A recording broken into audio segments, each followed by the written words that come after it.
Radio Publique Africaine.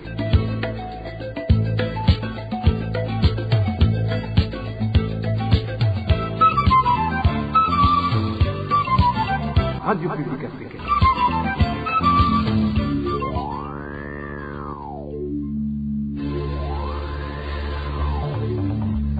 C'est le moment de suivre le journal parlé en français. Nous sommes le 18 mai 2021. Démarrons cette édition par son sommaire. Enlevé depuis plus d'un mois, un partisan du CNL à Lusaka a été finalement retrouvé dans la prison centrale d'Omimba. Son membre de l'opposition aurait été torturé. Les détails, c'est dans quelques instants. Après avoir expulsé la population locale, les hautes autorités, dont le chef de l'État, exploiteraient actuellement les terres de Rugo Farm à Cibitoke. Dossier à suivre tout à l'heure. Au cours de cette édition, nous vous parlerons également de la situation des réfugiés burundais dans la sous-région.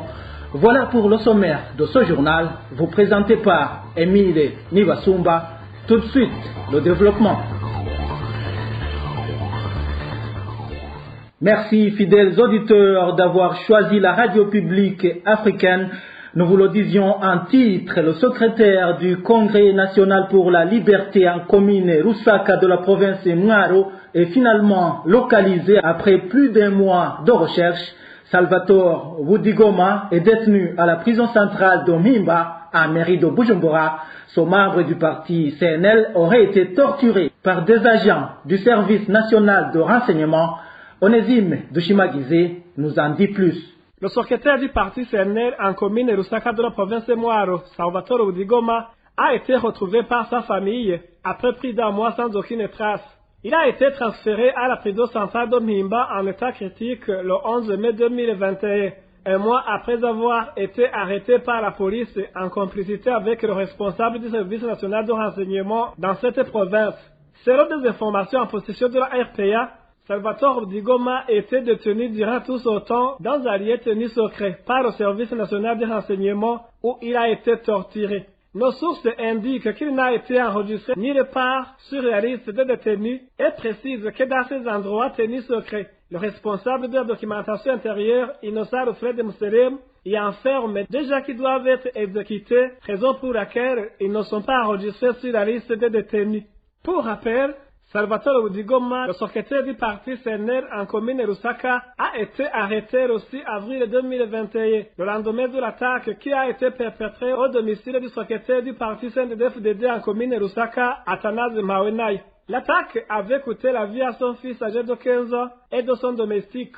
Ce responsable du CNDD-FDD est cité par la population de la commune Lusaka dans des cas de disparition forcée de certains membres des partis politiques et d'opposition, notamment certains militants du parti CNL. Merci Onésime Dushimagize. La perpétuité, c'est la peine prononcée par le tribunal de grande instance de la province Cibitoke contre le policier Gérard Ndachaïsawa. Il est accusé d'avoir tué par balle un certain Festus Manirakiza dans la nuit du 15 mai dernier. Cet assassinat avait été signalé dans la zone Ndava, commune Uganda. C'est dans la même province de Cibitoke. Gérard Ndachaïsawa devra également payer une indemnité de 20 millions de francs burundais à la famille du défunt. Ce jugement a été prononcé hier dans un procès de flagrance. Les deux autres policiers reconnus coupables de complicité avec Gérard Ndachaïsawa devront faire 1 année de prison chacun. En plus de cette peine de privation de liberté, l'un des policiers devra payer une indemnisation d'1 million à la famille du défunt, tandis que l'autre versera à la famille 500 000 francs burundais pour ne pas avoir secouru la victime. Face à ces condamnations, un juriste a réagi. Si le condamné est le préposé de l'État et qu'il s'avère que ce dernier est insolvable, la victime peut saisir la cour administrative pour être indemnisée par l'État. Éclaircissement de maître Gustave Nyonzima qui ajoute que l'État pourra quant à lui exercer l'action récursoire contre l'auteur du crime pour être payé. Le juriste souligne toutefois que cette voie n'est applicable que si l'affaire est coulée en force de choses jugées. Suivez plutôt Maître Gustave Nyonzima. Conformément au code de procédure pénale, l'action civile en réparation ressortie d'une condamnation pénale du fait du dommage causé par un crime ou une infraction appartient normalement à celui ou celle qui a personnellement souffert du dommage causé, donc c'est-à-dire la victime, ce qu'on appelle la partie civile en droit pénal. Si la culpabilité de l'auteur de ce crime ou infraction est prouvée, c'est-à-dire que cet auteur même de cette infraction doit verser des dommages et intérêts à la victime. Lorsque l'auteur du crime ou infraction est insolvable ou ne souhaite pas payer, alors qu'il est en préposé de l'État, c'est-à-dire que la victime, après avoir obtenu gain de cause suite à un jugement coulé en force de choses jugées, peut saisir la cour administrative pour être indemnisé par l'État, étant donné que l'auteur de l'infraction est un préposé de l'État, donc un fonctionnaire ou un policier ou un militaire qui officie pour le compte de l'État. Dans ce cas, l'État peut à son tour faire ce qu'on appelle une action qu'il soit en justice contre donc son préposé. C'est-à-dire qu'il peut, après avoir indemnisé la victime, faire une action en justice contre ce policier qui est l'auteur de ce crime ou infraction ou un militaire ou un autre fonctionnaire de l'État. C'est ça ce qui se présente. C'était Maître Gustave Nyonzima. Une courte pause et nous passons à la page gouvernance.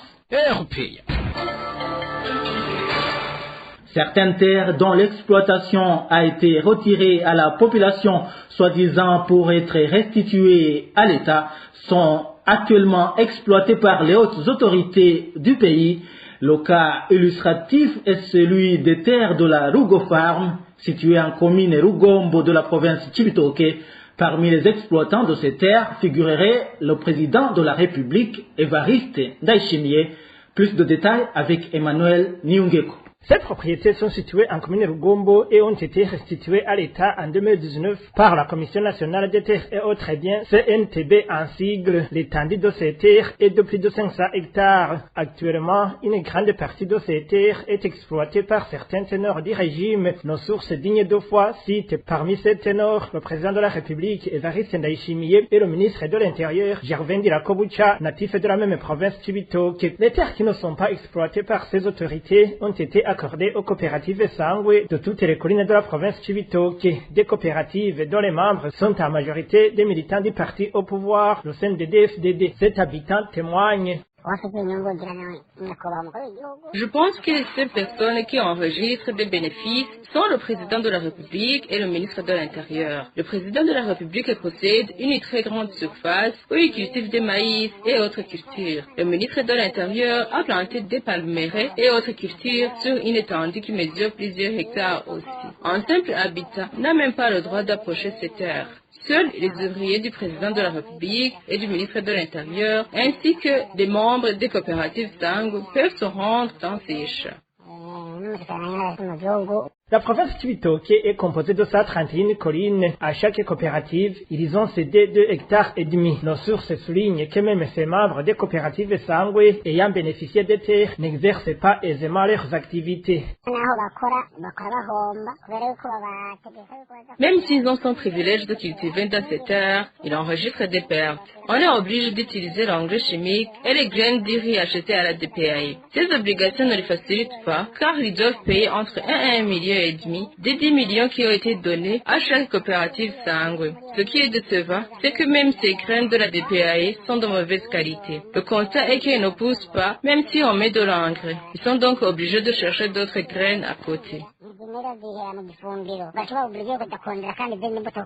Les anciens exploitants de ces terres et les habitants de la commune Rugombo regrettent que ces terres aient été retirées à la population pour être données aux autorités du pays. Non seulement ces autorités n'étaient pas les plus nécessiteuses, mais aussi leurs activités n'apportent rien jusque-là à leur commune, dénonce cette population. Dossier à suivre. Rendons-nous à présent à Ruyigi. Une partie de la population des 3 communes frontalières avec la Tanzanie est en colère. À l'origine, des Imbonerakure leur exigent une certaine somme d'argent en contrepartie d'un feu vert pour franchir la frontière. Pourtant, sur les frontières, la population avait eu la dérogation du Comité national de la gestion de la Covid-19. Aimable Nishimwe. À partir de ce lundi, la frontière burundo-tanzanienne sera fermée sauf pour les commerçants et les citoyens qui vivent à la frontière. Cette voix est celle du ministre de la Santé publique, Tade Ndikumana. Il s'est exprimé le 8 janvier à l'issue d'un atelier qui avait réuni le comité chargé de lutte contre la propagation et la contamination de la COVID-19. Cette autorité a déclaré ce jour-là que toutes les frontières entre le Burundi et la Tanzanie sont fermées, à l'exception des personnes échangeant des marchandises. Néanmoins, cette décision n'a pas pour autant empêché les Imbonerakure des 3 communes de la province Ruyigi frontalière avec ce pays, à savoir Nyabitsinda, Kinyinya et Gisuru, de l'outrepasser et de soutirer de l'argent à la population de la localité. Ce citoyen qui s'est entretenu avec la RPA nous fait part de la désolation de la population par rapport à ces exactions. Quand ils vous arrêtent et que vous êtes en possession des marchandises, ils vous extorquent de l'argent. Toute la somme qu'ils trouvent sur vous fait l'affaire, de 2 000 à 10 000 francs. Notre source précise que les habitants de la localité ne décolèrent pas étant donné qu'ils sont dépouillés de leur argent au grand jour, pas des personnes qui n'ont même pas la prérogative de surveiller les frontières. Ce ne sont ni des agents de l'OBR ni des agents de l'immigration, et encore moins des policiers. Les gens essaient tant que bien que mal de gagner leur vie, et ces Imbonerakure les dépouillent de tout leur avoir, et cela au vu et au su de tout le monde. Les habitants de ces 3 communes demandent au gouvernement de sévir et de sanctionner ces Imbonerakure qui entravent leur liberté de circuler et perturbent leur tranquillité. La rédaction de la RPA a essayé de joindre le gouverneur de la province Ruyigi, Emerantienne Tabu, mais son téléphone sonnait sans que personne ne décroche. Dans nos éditions ultérieures, nous vous parlerons de l'impact de ce comportement dans la propagation de la pandémie de la COVID-19. Parlons santé sans transition. Le ministre de la Santé publique reconnaît que la mise en application du projet de gratuité des soins pour les femmes enceintes et les enfants ne dépassant pas 5 ans présente des défis. C'était ce lundi à l'Assemblée nationale quand il défendait le projet de loi portant ratification de nouveaux accords pour financer ce projet. Parmi ces défis, le non-accès aux médicaments des bénéficiaires du dit projet.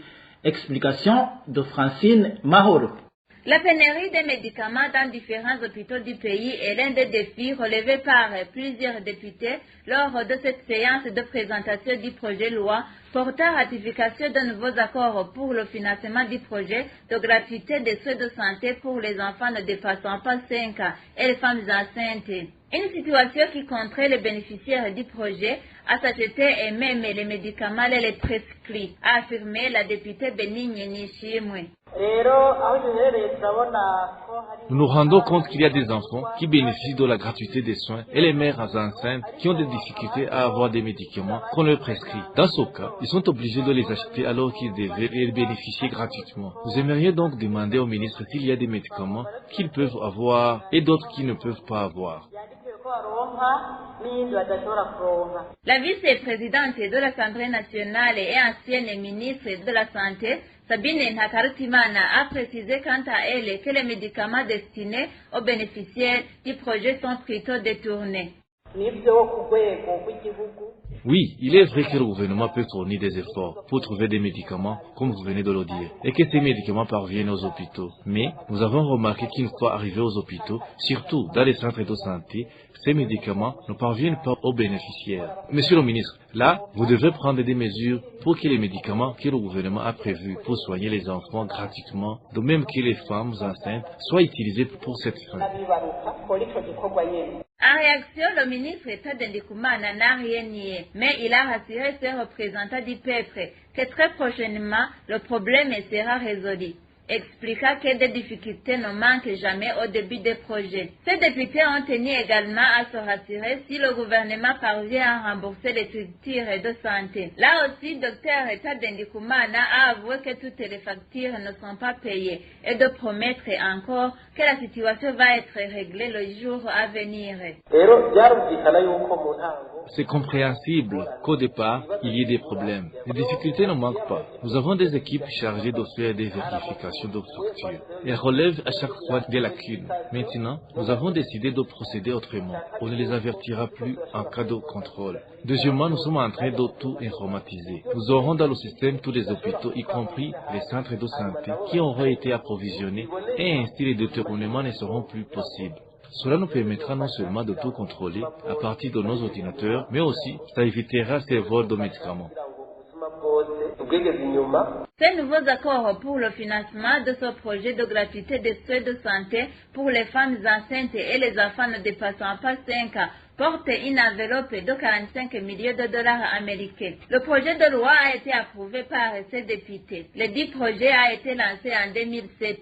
Les conséquences de la catégorisation des réfugiés de Mahama en rapport avec l'assistance commencent à se faire sentir. C'est ce que nous allons vous parler tout à l'heure après une courte pause.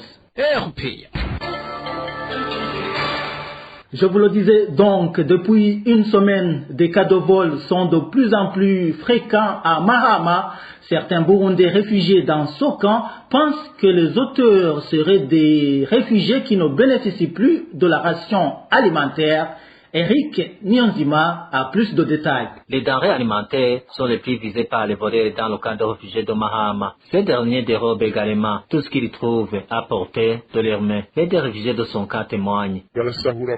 Ils sont devenus comme des voleurs de grands chemins. Ils se pointent dans des coins les plus sombres pour voler toute personne qui s'aventure hors de chez lui une fois la nuit tombée. Ils n'épargnent personne et prennent des objets de valeur tels que les téléphones portables ainsi que les denrées alimentaires dérobés dans les boutiques ou chez les particuliers qui viennent d'être assistés. Et comme on est en pleine période de distribution des habits, ils tentent des embuscades et vont revendre les habits volés pour trouver de quoi manger. Ce qui se passe ici au camp nous fait vraiment peur. Pour le moment, les réfugiés se sont organisés pour effectuer des rondes afin de veiller sur leurs biens, vu qu'ils ne sont rationnés qu'une fois par mois. C'est ahurissant. On ne peut même plus constituer de petits stocks de peur de se les faire voler. En fait, presque tout le monde ici passe des nuits blanches. La mesure est de réduire le nombre de réfugiés qui continueront à bénéficier d'une assistance de la part du HCR est entrée en vigueur au début de ce mois de mai. Et la première distribution, qui exclut donc ceux qui ont été classés dans la troisième catégorie, a eu lieu en date du 11 mai. Restons dans les camps des réfugiés burundais, mais parlons cette fois-ci de Nyarugusu. Les institutions internationales et régionales doivent obligatoirement ouvrir des enquêtes dans l'objectif de sanctionner les responsables des violations des droits humains commises ce lundi à l'encontre des Burundais de ce camp situé en Tanzanie. Réaction de Vital Shimirimana, président du Forum des organisations de la société civile au Burundi, FOS en sigle. Pour lui, le déploiement des réfugiés congolais dans la persécution d'autres réfugiés est une preuve irréfutable que la Tanzanie est fermement résolue à rapatrier de force les réfugiés burundais. Suivez plutôt Vital Shimirimana, c'est le délégué général du FOS. Les événements qui se sont produits au camp des réfugiés de Nyarugusu sont inacceptables. Des réfugiés burundais ont été attaqués par les forces de l'ordre tanzaniennes ainsi que des réfugiés congolais. Ceci est une situation inédite qui montre à suffisance que les autorités tanzaniennes sont déterminées à renforcer la persécution des réfugiés burundais pour finalement les obliger à rentrer de force. Ceci est une violation éhontée des conventions internationales relatives à la protection des réfugiés, notamment la Convention africaine et la Convention des Nations Unies de 1951, qui oblige l'État d'accueil à assurer la protection physique, économique et sociale des réfugiés et aussi les aider à intégrer la société. Et au cas contraire, que l'État qui a accueilli les réfugiés demande à ce qu'un État tiers les accueille pour assurer le relais. Ce que nous demandons, c'est qu'il y ait une enquête internationale faite notamment par le HCR, le Parlement d'Afrique de l'Est, la Commission africaine des droits de l'homme et des peuples, pour savoir ce qui s'est produit, identifier les responsables de ces faits et aussi demander à la République unie de Tanzanie de les sanctionner. Au cas contraire, on dirait que la République unie de Tanzanie jouit d'une certaine impunité à ce qui concerne les violations qui visent les réfugiés burundais. D'autre part, nous demandons aux réfugiés burundais de collecter tous les indices, tous les faits, les témoignages et preuves qui sont de nature à contribuer à la connaissance de la vérité sur la persécution qu'ils sont en train d'endurer. En République démocratique du Congo, il y a également des réfugiés burundais. Le Haut Commissariat des Nations Unies pour les réfugiés, HCR, devrait voir comment délocaliser vers un autre endroit ces réfugiés burundais du camp de Lusenda. Propos d'un défenseur des droits de l'homme, Mika Mibanda, parajuriste au sein de la fondation Emmanuel Kitaliko Duvira. Cet activiste congolais affirme que le camp de Lusenda est à la fois menacé par les inondations et l'insécurité grandissante. Suivez plutôt Mika Mibanda. Les réfugiés burundais vivant en RDC, précisément à l'est de la République, dans le cas de Lusenda, traversent une mauvaise situation par rapport aux inondations qui secouent le pays dans l'est. Ce camp est vraiment menacé par des multiples inondations du lac Tanganyika qui menacent de tomber les camps. À part ces inondations, il y a aussi le tente et les maisons de réfugiés de Lusenda qui ne sont plus en bon état. Les tentes sont déjà détruites, le mur de maison menacé par les inondations. Alors, à part les inondations qui menacent le camp, il y a aussi le problème d'insécurité à l'est de la République, comme vous l'entendez, en paquet à partir des moyens plateaux d'Uvira et Minembwe. Là, il y a vraiment de l'insécurité. À cette situation, les réfugiés seront victimes aussi de cette insécurité qui continue dans l'est de la République. Moi, en tant qu'activiste des droits humains, je proposerai à l'HCR de voir comment délocaliser ces vulnérables réfugiés pour leur sécurité et pour leur survie. Voilà, c'est Mika Mibanda, parajuriste au sein de la fondation Emmanuel Kitaliko Duvira. Et les Burundais réfugiés dans ce camp de Lusenda avaient demandé d'être délocalisés puisqu'ils n'ont plus d'abri. Leurs maisons sont détruites par ces inondations. Parlons de la pandémie de la Covid-19 pour clore cette édition. Le Burundi reste le seul pays d'Afrique de l'Est à n'avoir pas encore accepté le vaccin contre cette pandémie. La Tanzanie, l'autre pays qui avait jusqu'ici résisté à l'utilisation de ce vaccin, l'a finalement accepté depuis ce lundi. Une décision prise après la découverte des cas de nouveaux variants de la Covid-19 des plus contagieux. Le point avec Eloge Kwizera. Mobiliser et préparer la réception, les souhaits, le transport et la livraison des vaccins pour que le public soit libre de décider de se faire vacciner ou non. Et la coordination du gouvernement à ce qui est de l'accès aux vaccinations pour le personnel des institutions internationales du pays. C'est la ligne des 19 recommandations d'un comité d'experts chargé d'évaluer la situation de Covid-19 en Tanzanie dans un rapport remis ce lundi à la présidente Samia Suluhu. C'est ces recommandations dont nous détenons du journal du East African dans son article publié le matin de ce mardi. L'accès à ces vaccins fait la prioritairement accordée aux catégories de personnes à haut risque. Le comité a en outre exhorté le gouvernement à renforcer les capacités locales de détection des infections à coronavirus afin que le pays puisse disposer des données précises sur la maladie et être à mesure de la combattre efficacement. La présidente Suluhu avait annoncé le 6 avril dernier qu'elle avait formé un comité d'experts pour évaluer la situation et faire des recommandations qui guideront le pays sur la manière de lutter contre la pandémie de coronavirus. Elle disait que la Tanzanie ne pouvait pas rester isolée comme si elle était une île. À la presse, le professeur Saïdi Aboudou, qui présidait ce comité, a déclaré que le comité estime que la Tanzanie est à risque d'une troisième vague du virus. Selon the East African, récemment, les scientifiques ont déclaré qu'une variante hautement mutée du virus avait été trouvée chez 3 personnes voyageant de la Tanzanie à l'Angola. Jusqu'ici, alors, le Burundi reste le seul pays de la sous-région qui n'a pas encore autorisé le vaccin contre la Covid-19. Voilà, c'est par cette information en rapport avec la Covid-19 que nous mettons un point final au journal du 18 mai 2021. Merci de nous avoir prêté une oreille attentive. C'était Émile Niwasumba à la présentation. Au revoir.